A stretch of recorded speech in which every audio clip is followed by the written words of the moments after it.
बंदो गुरुपद कंज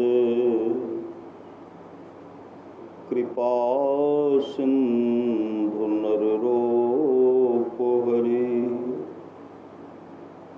महामोह तुम कुंज जासु बचन रवि कर निकरा धन्य धन्य सतगुरु सुखदा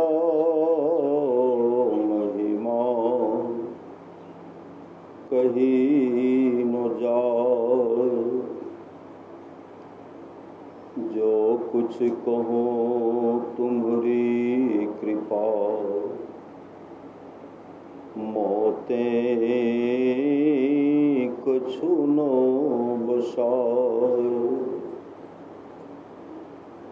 और व्यक्त रूप में प्रातः स्मरणीय अनंत श्री बेभूषित परम पूज्यपाद सद्गुरु महाराज के चरणों में कोटि कोटि नमन। विशिष्ट गुरुजन उपस्थित सत्संग प्रेम महानुभावों, माताओं एवं बहनों, सभी कंदर में बैठे हुए परमात्मा को कोटि कोटि नमन। संत महात्मा लोग कहते हैं मनुष्य जीवन की सफलता भगवत प्राप्ति में है। यह तन बार बार मिलने को नहीं है, इसलिए आगे की यात्रा के लिए अभी से भगवत भजन रूपी धन संग्रह करो। संत कबीर साहब कहते हैं बार बार नर दे नहीं यह वीर रे, चेत सके तो चेत कहत कबीर रे। कबीर सोई धन संचिए जो आगे का होए, कहते उस धन को संग्रह की। जब सुन रहे थे जाले के बारे में सुन रहे थे जाले।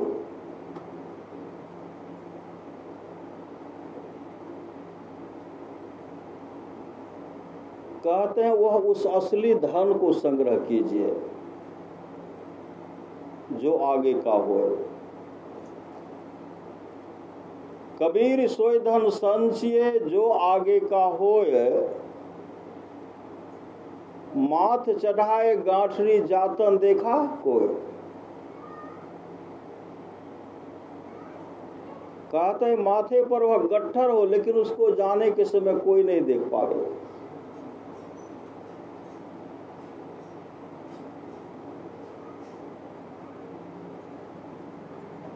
एक राजा था, जो राजा अपने पर जो उनके अंदर में जो भी प्रजा था, उनके अगल बगल में जितने भी थे सब के धन को हरण कर लेते, सब के धन को हरण कर लेते।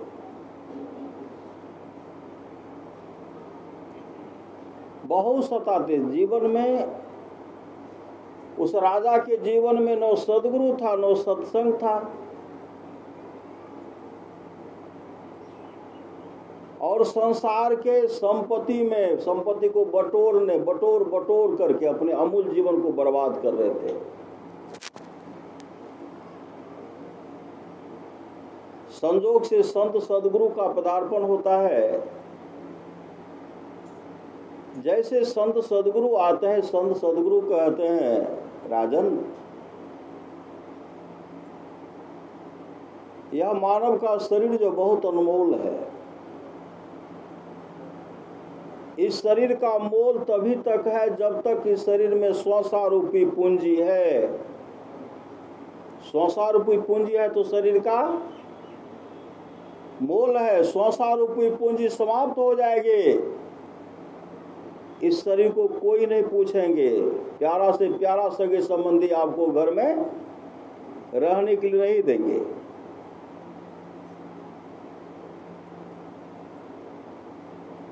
हे राजा, तुम्हारे जीवन में ऐसा कोई शुभ काम नहीं है और शुभ काम तुम किए भी नहीं हो।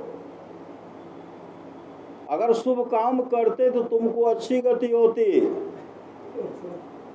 अच्छे लोग को प्राप्त करते, लेकिन अब तो तुमको नरक में जाना पड़ेगा और नरक में भी जगह तुमको नहीं मिलेगा। एक काम करो, जब तुम यहां से जाने लगोगे, जब शरीर से जीवात्मा निकलेगी, यह सोना का सुई है, मुझे वहां जब नरक तुम जाओगे, नरक में भी जगह नहीं होगा तो मैं वहां रहूंगा, मैं तुमको नरक में जाने के लिए नहीं दूंगा। यह सोना का सुई मुझे दिखला देना, तब हम पहचानेंगे कि वही राजा जिसने बहुतों को लूटा है। हम तुमको नरक जाने के लिए नहीं देंगे, नरक में जाने के लिए नहीं देंगे। तो राजा क्या कहते, महाराज यह सोना थोड़े कोई हमको साथ में जाने के लिए देंगे। कहा सगर नहीं जाने के लिए नहीं देंगे तो तुम तो बहुत बड़ा धन जो संग्रह किए हो तो जाने से बड़का गट्ठर लेकर के जाओगे ना। सोना चांदी हीरा जवाहरात जो बहुत बड़ा गट्ठर तुम संग्रह किया, बहुतों के धन को लूटा है, वह तो लेकर के जाओगे। क्या कहते महाराज, जब शरीर से जीवात्मा निकल जाएगी, सब गट्ठर तो यहीं रह जाएगा, कुछ देंगे भी नहीं। तब क्या कहते, तुम जो कीमती वस्त्र पहनते हो गट्ठर में नहीं रख करके कीमती वस्त्र में उसको सुई को जो है चुभा देना वस्त्र में। तो क्या कहते महाराज, वस्त्र भी तो उतार लिया जाएगा, वस्त्र भी तो जल करके राख हो जाएगा। कहा वस्त्र यहीं रह जाएगा, गट्ठर यहीं रह जाएगा, और तुम अपने शरीर में इस सोना का सुई जो है चुभा लेना और वहां निकाल करके हमको दे देना। कहते हैं महाराज, शरीर से जीवात्मा निकले, इसको तो जला करके राख कर देंगे, शरीर तो वहां जाएंगे ही नहीं, तो हम सोना का सुई लेकर के कैसे जाएंगे। उसी समय संत सदगुरु कहते हैं, यह संसार रूपी पूंजी जो तुमको मिला है, कर्ज में नर्तन मिला, उसको तू बिसरा गया, सूद क्या, जिक्र क्या, मूलधन भी खो गया, धर्म की डिग्री भी कालपुर की आएगी, जिंदगी अधम तेरी नीलाम कर ली जाएगी।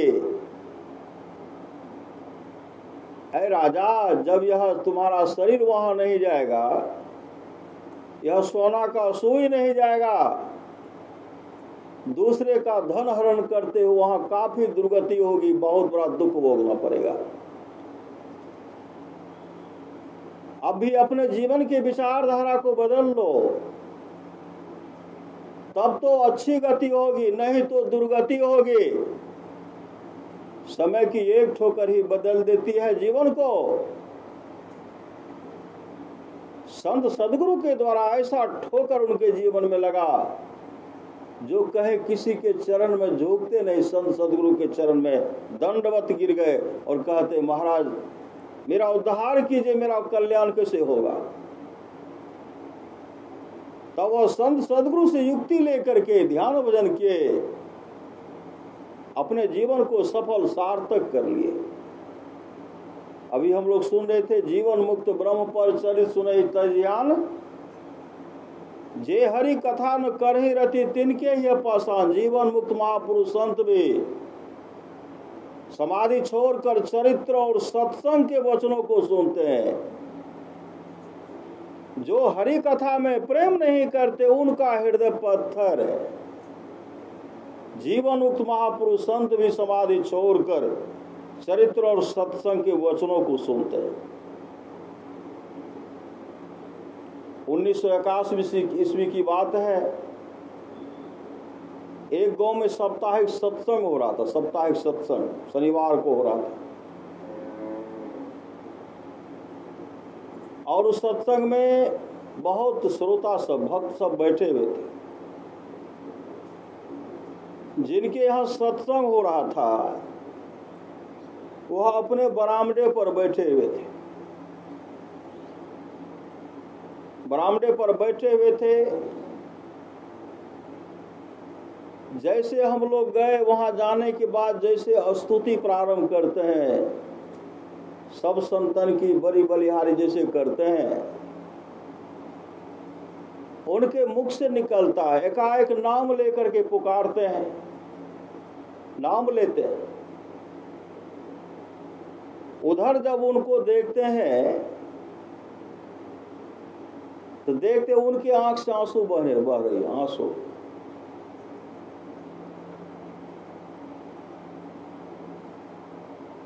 स्तुति प्रार्थना के गुरुबंद विनती किए, ध्यान किए, ध्यान करने के बाद रामचरितमानस का पाठ किए। बंदो गुरुपद कंज कृपा सिंधु नर रूप हरि, बंदो गुरुपद पदुम परागा। पाठ कर रहे थे या उधर नजर उधर पड़ा हुआ था, पाठ भी करे तो उधर भी बीच में देखते थे, धारा प्रवाह आंसू बह रहे थे, आंसू बह रही है। रामायण जी का पाठ हुआ, शांति संदेश का प्रवचन पढ़ करके सुना दिए, और सब आए थे, सब अपना प्रवचन करने लगे। प्रवचन करने के बाद भजमन सतगुरु गुरु कीर्तन किए, आरती हुई। आरती होने के बाद हम लोग क्या करते हैं, श्री सदगुरु महाराज की जय, आंख बंद कर लेते हैं। आरती समाप्ति के बाद वो उठ करके आते हैं रोते हुए, आंसू बहाते हुए। क्या कहते हैं, जखनी स्तुति शुरू कर लो, गुरु महाराज ऐ रास्ता का हाथ में टेरका लाठी रहे, और टेरका लाठी लेके एलो, और लाठी के ना खड़ा करके सबके देखे रहो।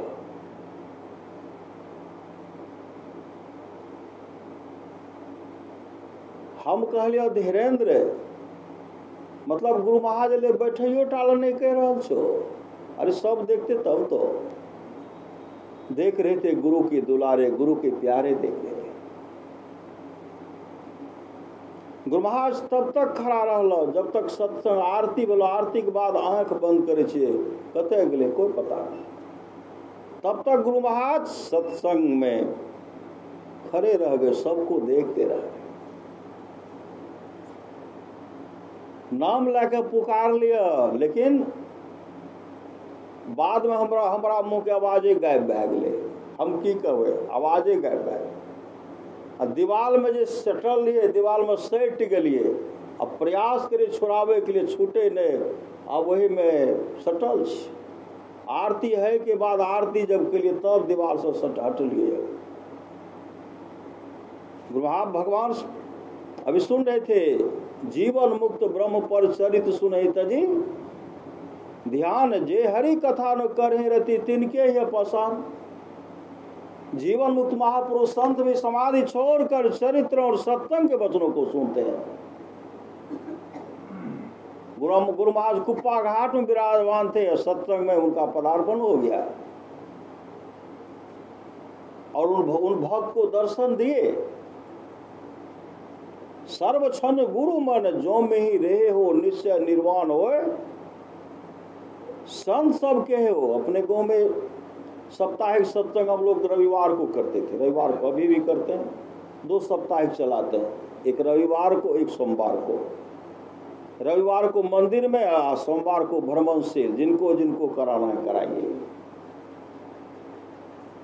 सत्संग मंदिर जा रहे थे सत्संग करने के लिए। एक युवक था, दूसरे गांव के रहने वाले थे।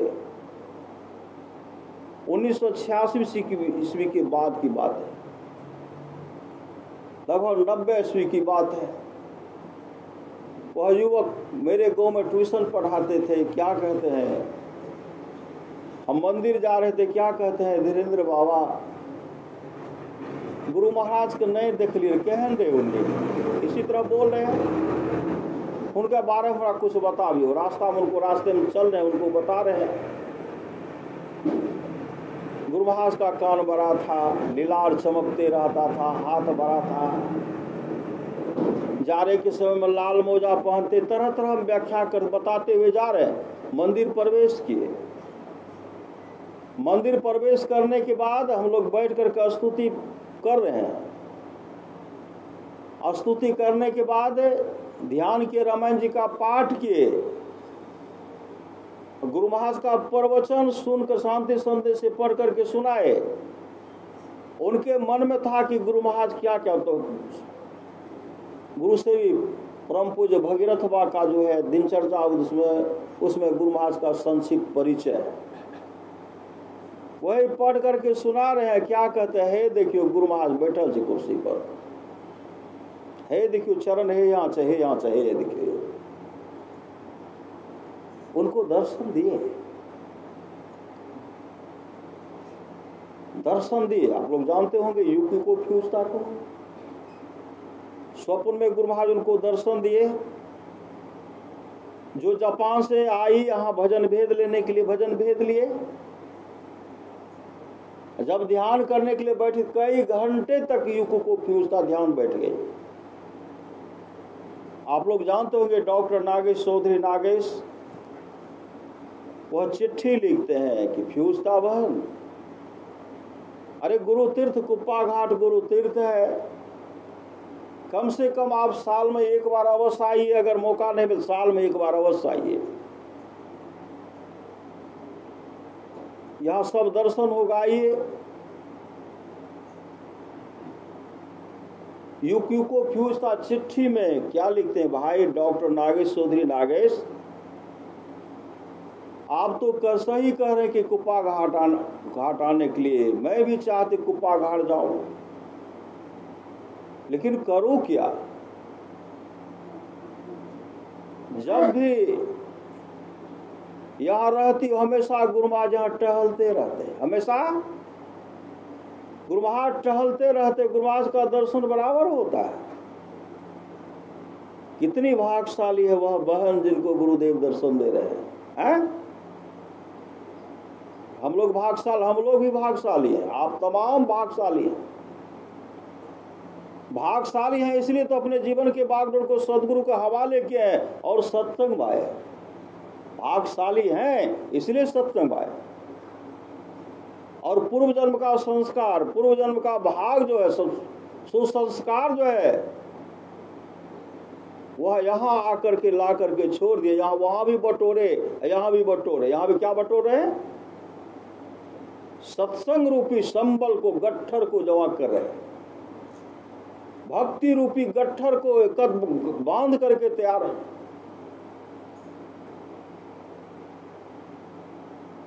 अभी सुन रहे थे भगवान श्री राम ने प्रजा को उपदेश के रूप में सुना रहे थे, बड़े भाग मानुष तन पावा। क्यों? भगवान श्री राम सिंहासन पर विराजमान थे, लक्ष्मण जी बगल में खड़े थे, भक्त हनुमान भी खड़े थे, और सामने में कुत्ता बैठा हुआ था। कुत्ता जब खांसते हैं तो कुत्ता के मुख से कीड़ा, पिल्लू नीचे गिरता है और वह टहलने लगा। भगवान श्री राम कहते अनर्थ हो गया, लक्ष्मण जी कहते हैं, भक्त हनुमान कहते हैं, प्रभु सब तो ठीक ठाक, अनर्थ क्या हो गया? भगवान श्री राम कहते ब्रह्मा जी का पतन हो गया, ब्रह्मा जी का पतन हो गया। जो ब्रह्मा के पद पर सुशोभित थे और उनके पुण्य का अंत हो गया, पुण्य छिन्न हो गया, कुत्ता के मुख से कीड़े के रूप में धरती पर टहल रहा। एक ही ब्रह्मा, ऐसी बात नहीं है, अनेक ब्रह्मा, अनेक ब्रह्मांड, सब में त्रिदेव रहते हैं। ब्रह्मा जी का पतन हो गया, अब ये 84 लाख योनि में जा रहे हैं।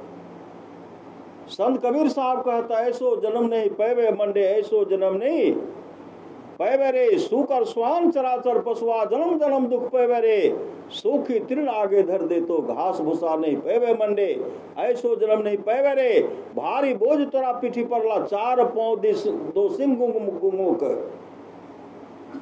चार पांव दो सिंह गुंग मुख, कैसे का हरि गुने गए बेरे, खींच के रसा खूटा में बांधतो, प्रमुख देख सिरे वे मंडे, ऐसो जन्म नहीं पे बेरे, भारी बोझ तोरा पीठी पर लातो, पंथ चलत पसते बेरे, हानि के हुरा को खा में मारतो, हुकारी पछते वे बंडे, ऐसो जन्म नहीं पे बेरे, धन संपत्ति डाकू ले जेतो, संत सेवा कब कर बेरे, कहे कबीर सुनो भाई साधो, चल ही के बेरी पछते वे मंडे, सो जन्म नहीं पे बेरे। जब शरीर से जीवात्मा निकलेगी उस समय पश्चाताप करके हाथ मल करके झक मार करके चले जाएंगे।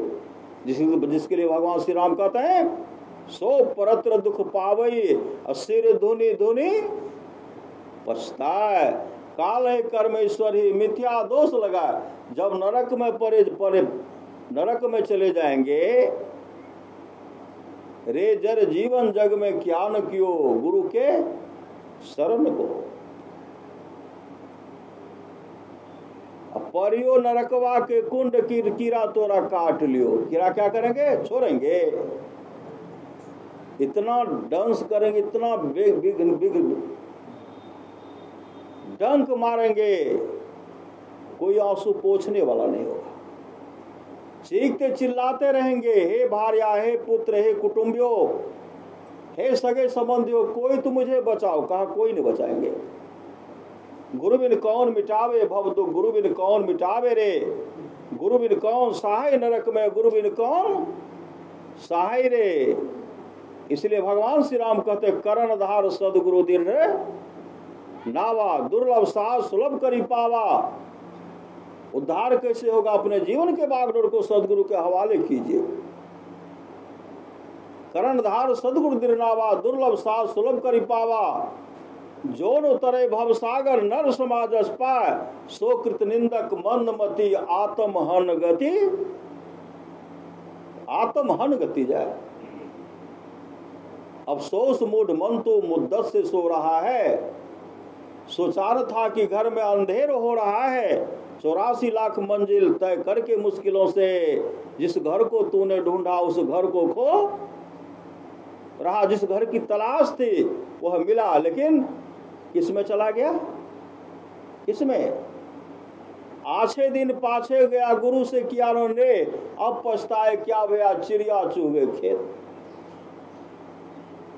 संसारूपी पूंजी समाप्त हो जाएगी, कोई नहीं पूछेंगे। नित्यानंद स्वामी कहते हैं किस पर करत गुमान रे मन मान हमारे, किस पर घमंड कर रहे हैं? हार चाम का बनाए है पिंजरा, सकल पुरुष भजनारे, तिसको तुम अपने कर मानो, यही भूल बर भारी रे मन मान हमारे। 2 दिन की है चमक चाम की, सो तू लेहु विचारे, बिना विचार कछु सार मिले न, छार सकल सितियारे। 2 दिन का है जिना जगत में, सो तू जाने अनारे, भव सागर से तरना है तो हो अतिशय होशियारी। इसमें संशय मत मन राखो, यह सत भजले भारी, के अलमस्त नित्यानंद स्वामी, कहे तो से में सारे, आप तो खुद गिरधारी रे मन मान हमारे। आप खुद गिरधारी, भीतर में गिरधारी परमात्मा बैठे हुए हैं।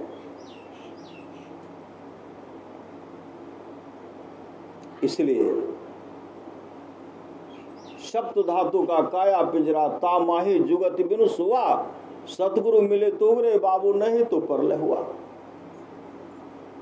अगर जीवन में सच्चा सदगुरु मिल गया तब तो उद्धार है, नहीं तो परले हुआ। भजन बिनु कुकर सुकर जैसो, भजन बिनु बैल बिराने हुई हो, भजन बिनु बनो ऊंट वृख भैंसो।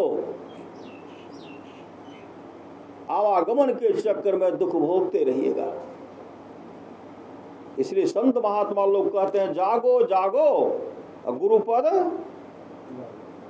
जागो जागो गुरुपद लागो, जगत मनो में खेला है, करना है सो जल्दी कर लो, 2 दिन जीवन मेला है। मत अभिमान करो तन धन का, छिनी में सब खोई रे, जैसे अहंकार भ्रमित मति तुमरी, अंत का रोई रोई रे। रोना नहीं पड़े, चीखना चिल्लाना नहीं पड़े। इसलिए कहते जो परलोक यहां सुख चाहूं, परलोक में सुख चाहते हो और यहां भी सुख चाहते हो, तो सुनि मम बचन हृदय दृढ़ गहाहूं, सुलभ सुखद मार्ग यह भाई, भगति मोर पुराण श्रुति गाई, भगति सुतंत्र सकल सुख खानी, बिनु सत्संग न पावे प्राणी। आप लोग जानते होंगे भगवान बुद्ध के समय की बात है। भगवान बुद्ध आनंद के साथ जा रहे थे और क्या देखते, एक सुअर का झुंड जा रहा था। उसमें एक चितकबरी सुअर की बच्ची थी। चितकबरी सुअर के बच्ची को देख करके भगवान बुद्ध मुस्कुराने लगे। आनंद कहते हैं, भंते आप मुस्कुरा क्यों रहे हैं? भगवान बुद्ध कहते, चितकबरी सुअर की बच्ची को देख रहे हो? कहाँ बनते का एक समय की बात है, यह मुर्गी का शरीर धारण की थी, मुर्गी बन करके मुर्गी का शरीर धारण के थे। कुक्कुट श्री के एक ककुसंग संत थे, ककुसंग। वह जब स्तुति करते थे तो मुर्गी बराबर वहां आती थी। अब मुर्गी आकर के वह मंत्र का जो उच्चारण करते थे, संत मंत्र का उच्चारण करते थे, स्तुति जो करते थे, वह उस स्तुति को सुनती थी। सुनने से क्या हुआ? श्रोतापत्ति फल को पाए। श्रोतापत्ति फल,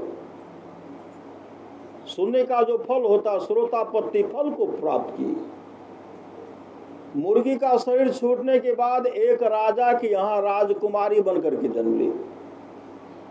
देखिए सुनने से क्या होता है। राजा के यहां राजकुमारी बनकर के जन्म ली। वहां के सुख भोग को भोगे। एक बार वह पखाना कर रही थी। पखान एक ही जगह बराबर क्या करते थे, और पखाना पर बहुत कीड़ा पिल्लू को देखे। पिल्लू को देखने के बाद उनको संवेग प्राप्त हुआ, विराग हो गया। जो इस शरीर के अंदर में आत्मा है, वही तो आत्मा इसके अंदर में भी। थोड़ा विचार किए, आह कितना घृणित पदार्थ को खाता है। वहां से उनका शरीर छूट गया, ब्रह्मलोक चली गई। ब्रह्मलोक, जबकि यहां जीवन में सदगुरु भी नहीं था। ब्रह्मलोक गई। अब ब्रह्मलोक में उबरी नाम की कन्या जो बहुत सुंदरी थी, उबरी नाम की, वहां के ब्रह्मलोक के सुख को ही सुख समझकर कोई चिंतन नहीं, कोई भगवत भजन नहीं है। थोड़ा भी उनके जीवन में अगर सदगुरु होता, राजकुमारी का शरीर जब मिला था, अगर सदगुरु धारण कर लेते तो वह मोक्ष को प्राप्त कर लेते। ब्रह्मलोक तब चले गए। वहां के सुख को भोगने अमूल जीवन को बर्बाद कर दी। कभी शरीर की नश्वरता पर चर्चा नहीं की, कोई सत्संग भजन नहीं। श्रोतापत्ति वह जो सुनती थी उसका पूर्ण समाप्त हो गया। सुनने के चलते राजकुमारी बनी, राजरानी बनकर के राज का सुख भोगी, और यहां से ब्रह्मलोक चले गए। वहां के सुख को भोग सिर्फ सुनने से, श्रोतापत्ति फल को प्राप्त की, और वहां से उनके पुण्य का अंत हो गया। वह पुनः सुअर का बच्ची, सुअर का शरीर धारण करके इधर उधर भटक रही। पहले जैसे बिष्ठा खाती तभी बिष्ठा खाती। संत महात्मा लोग कहते शरीर के नश्वरता पर हमेशा विचार कीजिए। परमाराज महाराज कहते जहां रहना नहीं वहां सारी व्यवस्था हम लोग करते हैं। जहां रहना नहीं है वहां सारी व्यवस्था हम लोग क्या करते हैं। जहां जाना निश्चित है उस घर का पते नहीं है, उस घर का पता नहीं है। उस घर का पता कौन बताएंगे? उस घर का पता संत सदगुरु बताएंगे। संत कबीर साहब कहते अपने घट दिया ना बारो रे, नाम के तेल सुरत के बाती ब्रह्म अग्नि उद्गारू रे, झूठी जान जगत की आशा बारंबार विसारू रे, कहे कबीर सुनो वह साधो आपन काज संभारो रे। अपना काम बना लीजिए।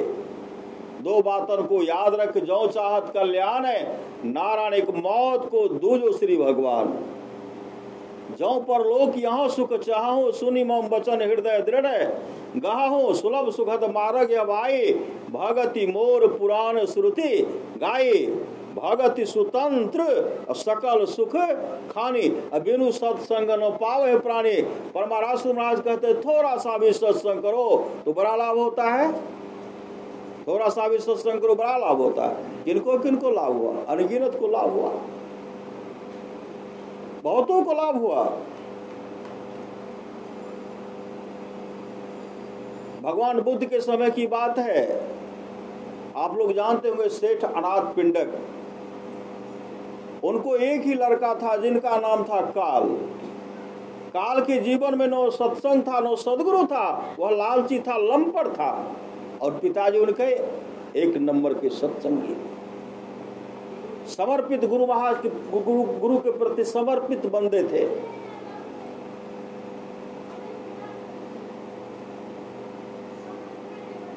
अनाथ पिंडक राजा बिंबिसार के दुर्दशा को देखे थे। राजा बिंबिसार जब सत्संग में आते थे, भगवान बुद्ध कहते थे राजन आप अकेले सत्संग में आते, अपने पुत्र को भी सत्संग में लाइए। राजा बिंबिसार के मन में होता था कि एक ही पुत्र है।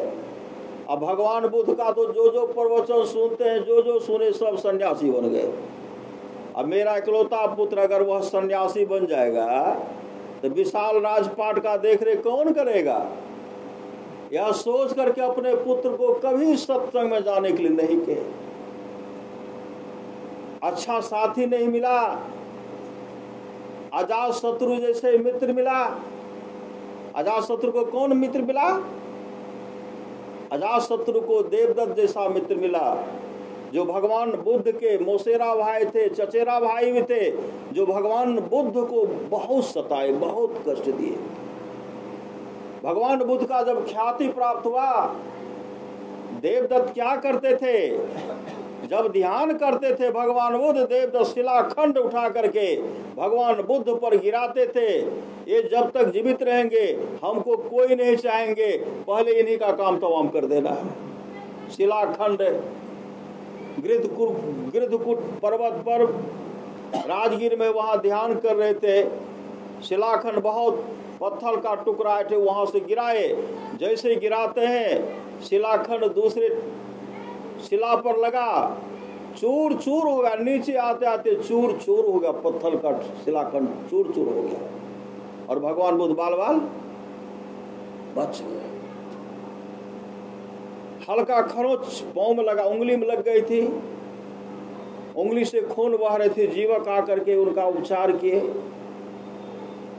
रात में फिर महरम करना, महरम पट्टी कर दवाई देना था। लेकिन जब तक इलाज करके आए चार दीवारें बंद था। भर रात छटपट किए। कौन? जीवक। अगर महरम पट्टी नहीं बदलेंगे तो अवसाद मतलब बीमारी बढ़ेगी। इस तरह का जो चिंता कर रहे हैं भगवान बुद्ध, उनके मन की इस बात को सब जान गए, और आकर के भगवान बुद्ध क्या करते हैं? महरम पट्टी को खुलवा देते हैं। सुबह जब मतलब जो आत्मस्वरूप का दर्शन कर लेते हैं, पूरे ब्रह्मांड में कहाँ क्या हो रहा है जानने के लिए कुछ भी बाकी नहीं रहता है। जो हमारे संत सदगुरु महाराज पूरे ब्रह्मांड के बात को जानते थे। एक समय की बात है, गुरु महाराज सिरधर बाबा के बारे में बोल रहे थे। हम में सिरधर में कोई अंतर नहीं। जो मैं हूं वह सिरधर है, जो सिरधर है मैं हूं। और दल में हमारे दल बहादुर जी महाराज जो है, दल में बहादुर है, दल में बहादुर है। अभी सुन रहे थे दल बहादुर बाबा के बारे में। और भुजंगी बाबा में भुजंगी और हम में भुजंगी बाबा, और हम में कोई अंतर नहीं। जहाँ साधना की पराकाष्ठा मेरी है, वहाँ भुजंगी जी भी है। भुजंगी बाबा, जो भुजंगी बाबा कहते थे, जो मेरे पास 1 महीने रह करके ध्यान भजन करेगा उसको हम मोक्ष दिला देंगे, मोक्ष दिला देंगे। इतने बड़े गुरु महाराज के समर्पित बहुत शिष्य हुए। तो भगवान बुद्ध उनके मन के बात को जान गए। महरम पट्टी खोले। सुबह जब आते हैं जीवक तो देखते महरम पट्टी खुला हुआ था। अब भगवान हम तो काफी भर रात बहुत चिंता किए, अगर पट्टी नहीं खोला जाएगा तो और बीमारी बढ़ जाएगी। कहा मैं तो खुलवा दिया। देखिए सब कुछ जानते, मैं तो खुलवा दिया, वहां कहो खोल देते, नहीं कहते कि हम जानते थे, नहीं के बहुत सताए। देवदत्त के चलते अजातशत्रु अपने पिताजी को गद्दी पर से पकड़ करके धक्का मार करके नीचे कर दिए और गद्दी पर बैठ गए और सिपाही से कहते इस बुड्ढे को राजगीर के कारागार में बंद कर दो, खाना दाना पानी भी देना बंद कर दो। खाना दाना पानी देना बंद कर दिए और 7 दिन में उनके शरीर के पूरे खून को मच्छर पी गए। उनकी दुर्दशा को देखे थे। राजा बिंबिसार संसार से चक्क मार करके चले गए। काश अगर वो भगवान बुद्ध के बात को मान लेते कि राजन अपने पुत्र को भी सत्संग में लाइए, तो राजा बिंबिसार की ऐसी दुर्दशा नहीं होती। उनके दुर्दशा को अनाथ पिंडक देखे थे, वह भी चाहते थे मेरा भी, हमको भी एक ही पुत्र है जिसका नाम है काल। काल लंपट है, आज्ञाकारी नहीं है। एक दिन की बात है, भगवान बुद्ध का सत्संग हो रहा था। अनाथ पिंडक कहते हैं काल, भगवान बुद्ध का सत्संग हो रहा, सत्संग में जाओ। काल क्या कहते हैं, हमको सत्संग से कुछ लेना देना नहीं है। अनाथ पिंडक कहते अगर तू सत्संग में जाओगे 100 कारसापन देंगे। था बहुत लालची, 100 कारसापन का नाम सुनते ही कहते हम सत्संग में जाएंगे, मेरा 100 कारसापन का गट्ठर अलग करवा दीजिए। 100 कारसापन का गट्ठर अलग करवाए रखे और तब गए सत्संग में। सत्संग में गए तो सबसे पीछे बैठे, खुट्टा का सहारा लेकर के। भगवान बुद्ध का प्रवचन हो रहा है, खुट्टा का सहारा लेकर के जैसे सहारा लिए गहरी नींद में सो गए। कभी सत्संग सुनते तब तो गहरी नींद में सो गए। भगवान बुद्ध का प्रवचन हो रहा था, बीच में उठ करके कई गांव भ्रमण करने के लिए निकल गए। कई गांव घूमते घूमते दूसरे दिन आए। भार रात अनाथ पिंडक चिंता की कि मेरा पुत्र गया तो अभी तक नहीं आया। दूसरे दिन घूमते घामते वहां आए। अनाथ पिंडक अपने पिता अनाथ पिंडक के पास आए। अनाथ पिंडक कहते हैं काल, कल भगवान बुद्ध का क्या सब प्रवचन हुआ था, प्रवचन सुनाओ तो। काल क्या कहते हैं, आप सत्संग सुनने के लिए कहाँ गए थे? आपने कहा जाओ, हम चले गए। सत्संग सुनने के लिए कहते तब तो सत्संग सुनते, हम तो पीछे गए, बैठ गए, खुट्टा का सहारा लिए गहरी नींद में सो गए। दूसरे कई जो गांव गए थे सब गांव का नाम बताते हैं। सेठ अनाथ पिंडक कहता आज भी तुम जाओ, आज फिर जाओ सत्संग में। कहा अब हम नहीं जाएंगे। लालची था, कहा आज अगर जाओगे 1000 कारसापन हम तुमको देंगे। कहते आज जाएंगे तो 1000 कारसापन दीजिएगा। कहा हाँ। कहा तब तो जाऊंगा, लेकिन मेरा 1000 कारसापन का गट्ठर अलग कर दीजिए तब हम जाएंगे। अलग करवाए तब गए सत्संग में। जब जाने लगे अनाथ पिंडक कहते आज तुमको 1000 कारसापन दिए हैं, कल तुम कह रहा था कि सत्संग सुनने के लिए आप कहे थे कहाँ? आज भगवान बुद्ध का जो प्रवचन होगा वह प्रवचन सुन करके सुनाना पड़ेगा। काल कहते पिताजी आज भगवान बुद्ध का जो प्रवचन होगा वह प्रवचन सुन करके आपको सुनाऊंगा और मैं सबसे पहले सत्संग में जाऊंगा, आगे बैठूंगा। सबसे पहले सत्संग में गए, सबसे आगे बैठे। एक टक वह भगवान बुद्ध को देख रहे थे, मानो आज उनका उद्धार होने वाला है। संत कबीर साहब कहते निहारो यारो गुरु मूर्ति की ओर। सिमराज साहब स्वामी कहते हैं निहारो यारो गुरु मूर्ति की ओर। एक टक अपने संत सदगुरु को देख रहे हैं। भगवान बुद्ध का प्रवचन हो रहा, सब प्रवचन सुनते सुनते उनको समाधि लग गई। समाधि लग गई।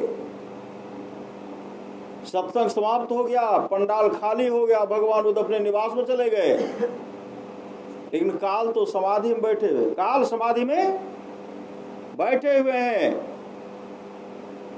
काल जो घर नहीं गए, इकलौता पुत्र था, उनके पिताजी को काफी चिंता होने लगी। इकलौता पुत्र, अभी तक मेरा पुत्र काल सत्संग से नहीं आया। उनके मन के बात को भगवान बुद्ध जान गए। भगवान बुद्ध देख रहे हैं, ध्यान में देखते हैं, काल तो समाधि में बैठे हुए हैं। भगवान वो सत्संग पंडाल में आते हैं और काल के पास जाते हैं, पीठ को थपथपाते हुए कहते, पुत्र काल उठो, तुम्हारा पिताजी तुम्हारा इंतजार कर रहे हैं। काल जो समाधि में बैठे हुए थे, अंतर की दृष्टि खुल गई थी। अंतर की दृष्टि खुल गई थी। ज्योति जग जावे अति सुख पावे, अंतर की दृष्टि खुल गई थी। जैसे वो आंख खोलते हैं, सामने भगवान बुद्ध चरण लिपट गए, मानो आज तो मेरा उद्धार कर दिए। भगवान वो उठाते, हृदय से लगाते हैं और कहते, पुत्र काल चलो, तुम्हारे पिताजी तुम्हारा इंतजार कर रहे हैं। गए भगवान बुद्ध, आगे आगे पीछे पीछे काल भी गए। जब सेठ अनाथ पिंडक के घर पर जाते हैं, वहां भोजन का व्यवस्था किया गया था। भगवान बुद्ध और काल एक ही जगह भोजन बैठ करके भोजन कर रहे हैं। आज काल नो इधर देखता, नो उधर देखता है, नो इधर उधर कहीं नहीं देखता है। अनाथ पिंडक, सेठ अनाथ पिंडक के मन हुआ, पहले दिन मेरा पुत्र जब तक कारसापन लिया नहीं, तब तक सत्संग में गया नहीं। आज तो 1000 का गट्ठा रखा हुआ है, लेना तो दूर रहा, आज देखता तक भी नहीं है। मतलब देखता तक भी नहीं है। भगवान, मेरे पुत्र काल को किन की आंखें लग गई है? सेठ अनाथ पिंडक कहते हैं, मेरे पुत्र काल को किन की आंखें लग गई, किन की नजर लग गई है? भगवान इन्हें ठीक कर दीजिए।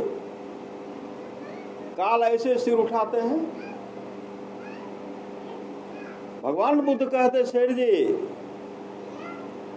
आज आपके पुत्र काल को उस सुख की प्राप्ति हो गई है जो सुख सम्राट के पद से भी आगे का सुख।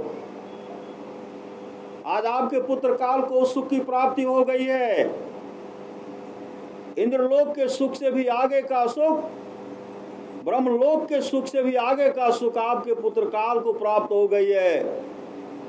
आज आपके पुत्र के सामने तीनों लोक की संपदा जो है तुच्छ है, तुच्छ है, तुच्छ है। जैसे सिर उठाते हैं, मुखाकृति मुखमंडल चमक रहा था, मुखाकृति चमक रहा था। और काल ऐसी दशा, काल की ऐसी दशा हुई। और महाराज महाराज के जो अपने अंदर में थोड़ा भी प्रकाश का झलक देख लिया, उसका अरबों जन्म सुधर गया।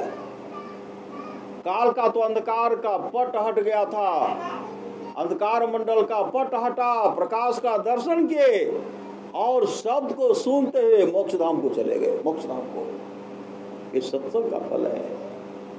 इसलिए कहते हैं, करिए नित सत्संग को बाधा सकल मिटा, यह अवसर फिर ना मिले दुर्लभ नर्तन पाए। आनंद कहते, भंते राहुल के बारे में बताइए। राहुल अब नहीं रहे। भगवान बुद्ध कहते, मेरे पुत्र राहुल तो जीवित अवस्था में निर्वाण को प्राप्त कर लेते, मेरे पुत्र राहुल मोक्ष धाम को चले गए। इसलिए भगवान श्री राम कहते, साधन धाम मोक्ष कर द्वारा पाइन जही पर लोक समारा, सो पर दुख पावे सिर धुनि धुनि पछता, काले कर्मेश्वर ही मिथ्या दोष लगाए। परमाराष्ट्र महाराज कहते, सबको एक साथ कैसे मरोगे, कोई आगे कोई पीछे। मेरे संग रहने वाले कदो गति नहीं होती, मैं मोक्ष नहीं चाहता, मैं बार बार आऊंगा, तब तक आऊंगा जब तक अपने सारे शिष्यों को मोक्ष नहीं दिला दो। अंदेशा किस बात की? चिंता हम लोगों को करना नहीं है। यह नहीं कि अब जाएंगे तो ध्यान भजन छोड़ देंगे, सत्संगे छोड़ देंगे। सत्संग करते रहना है, ध्यान भजन करते रहना है, स्तुति प्रार्थना करते रहना है। और गुरु महाराज ने कहा सब मोक्ष को प्राप्त करेंगे, सब एक न एक दिन सब मोक्ष को प्राप्त करेंगे। इसलिए कभी सत्संग मत छोड़िए, सत्संग से कभी रूठिए नहीं। सत्संगति जग सार साधु, सत्संगति जग सार हो। भगति सुतंत्र, भक्ति का मतलब सेवा भी चाहिए। भगति सुतंत्र, भक्ति चाहिए। आत्मा सबरी भक्ति के बल पर, भक्ति के भगवान राम के आने से ही पहले मां सबरी अपने आत्म स्वरूप का दर्शन कर लिए थे, आत्म स्वरूप का दर्शन कर लिए थे। वह निर्वाण को प्राप्त कर लिए थे। लेकिन गुरु ने कहा था, बेटी मुझे तो प्रभु श्री राम का दर्शन नहीं हुआ, लेकिन तुम करोगे। अभी नहीं, 14,000 वर्षों के बाद, 14,000 वर्षों तक इंतजार किए। जब भगवान श्री राम आए तो मां सबरी क्या प्रार्थना करते हैं, के विधि स्तुति करो तुम्हारी, अधम जाति में जरमति भारी, अधम तधम अधम अति नारी, तीन मह मैं मति मंद अघारी, कह रघुपति सुनु भामनी बाता, मानो एक भगति कर नाता। मतलब हे भामनी स्त्री, मैं केवल भक्ति का नाता मानता हूं। जाति पाति कुल धर्म बराई, धनबल परिजन गुण चतुराई, भगत ही नर सोई कैसा, बिनु जल बारी देखिए जैसा, नवधा भगति कहो तो ही पाही, असावधान सुनु धरु मन माही। प्रथम भगति संतन कर संगा, और दूसरी रति में कथा प्रसंगा। प्रथम भक्ति है संतों का संग, और दूसरी भक्ति है मेरी कथा की चर्चा में प्रेम। गुरुपद पंकज सेवा, तीसरी भक्ति मान, चौथी भगति मम गुण गनो, करे कपट तजी गान, मंत्र जाप मम दृढ़ विश्वासा, पंचम भजन सो वेद प्रकाशा, छठतम शील विरति बहु कर्मा, निरत निरंतर सज्जन धर्मा, सातम सम वही मैं जग देखा, मोते संत अधिकर लेखा, आठम जथा लाभ संतोषा, सपनों नहीं देखे पर दोषा, नवम सरल सब संसलीना, मम भरोसे हर्षन दीना, नव मह एको जिनके होई, नारी पुरुष स्वचराचर सोई, सोई अतिशय प्रिय भामनी मोरे, सकल प्रकार भगति दृढ़ तोरे, जोगी वृंद दुर्लभ गति जोई, तो कहा सुलभ सोई, मम दर्शन फल परम अनुपा। मम दर्शन फल मतलब भगवान श्री राम के रूप का दर्शन हो जाना। मम दर्शन, जो आत्म स्वरूप का दर्शन कर लेते, जो अपने आत्म स्वरूप का दर्शन कर लेते हैं, मानो परमात्मा का दर्शन कर लेते हैं।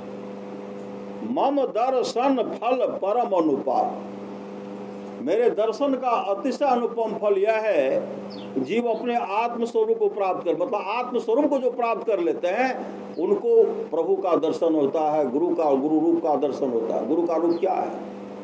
एक तो गुरु का स्थूल रूप है, एक स्थूल रूप है। सूक्ष्म कारण महाकारण, मतलब गुरु का रूप प्रकाशमय है, गुरु का रूप शब्दमय है। जो प्रकाश का दर्शन कर लेते हैं, परमात्मा के ज्योति को प्राप्त कर लेते हैं, शब्द को पकड़ लेते हैं तो परमात्मा के शब्द को पकड़ लेते हैं।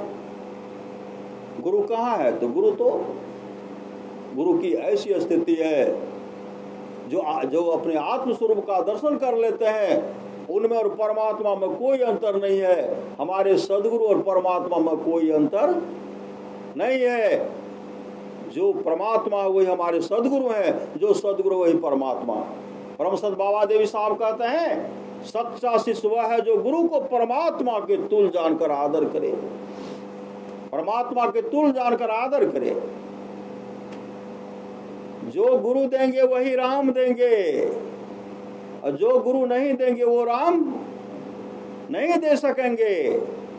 इसलिए तो भगवान श्री राम कहते हैं, करण आधार सदगुरु दुर्लभ सास सुलभ करी पाओ। आप लोग जानते होंगे, भगवान कृष्ण का देख रेख, जब भगवान कृष्ण 5 वर्ष के थे, उनका देख रेख में अक्रूर जी कहाँ ले जाते हैं? कंस के यहाँ ले जाते हैं, चुरा कर छिपा करके ले जा रहे हैं। और कंस इनका हत्या कर देंगे, सिपाही इनको बंदी बना लेंगे। भगवान कृष्ण चाह रहे हैं अक्रूर काका हम और दाऊ को वैसे घूमने के लिए दीजिए। कहा नहीं नहीं, चुरा करके ले गए। भगवान कृष्ण देख रहे हैं क्या इनके मन में हमारी रक्षा का, मेरे रक्षा का हमेशा चिंता क्या करते हैं। वह मन में जो कुछ है तो उनको दूर कर दो। जा रहे थे, रथ पर बैठे हुए थे, भगवान कृष्ण कहते अक्रूर काका एक काम कीजिए, आप जमुना में स्नान कर लीजिए। कहा मेरा भी मन था। अब भगवान कृष्ण उनके मन के बात को जान गए। कहा इसलिए आप स्नान कर लीजिए। जैसे गोता लगाते हैं मन है कि कंस का सिपाही तो नहीं लेकर के चला जाएगा। जैसे गोता लगाते हैं अंतर में क्या देखते हैं?